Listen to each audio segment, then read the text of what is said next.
আইসের মধ্যে গাড়ি চালানোর সবথেকে ওয়ার্স্ট পার্টটা হচ্ছে যে নো ম্যাটার আপনার কাছে কত ভালো উইন্টার টায়ার থাকুক বা না থাকুক না কেন, আপনি যদি প্রপার ব্রেকিং স্টাইলটা না জানেন তাহলে হচ্ছে আপনার গাড়ি স্লিপ করবেই এবং হচ্ছে আউট অফ কন্ট্রোল যাইতেই পারে।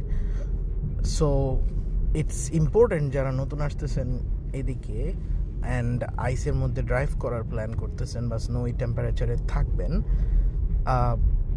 Try practice breaking like differently. আপনারা হচ্ছে গরমের দিনে যেরকম ব্রেক করতেন এরকম করা যাবে না, অনেক দূর থেকে আপনাকে ব্রেক শুরু করতে হবে। আপনার ব্রেকের উপরে লাইট কিন্তু ফার্ম লাইক কনসিস্টেন্ট একটা প্রেশার রাখতে হবে যাতে হচ্ছে গাড়ি স্লিপ না করে।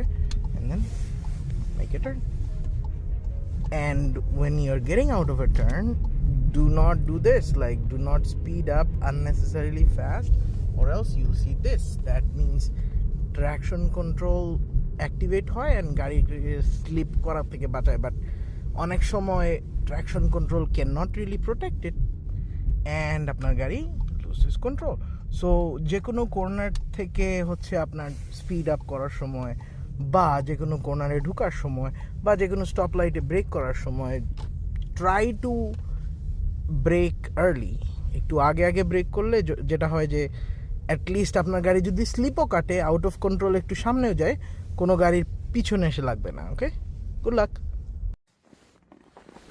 ও অ্যান্ড আরেকটা জিনিস বলতে ভুলে গেছিলাম, সেটা হইতেছে যে পাম্প করা ব্রেক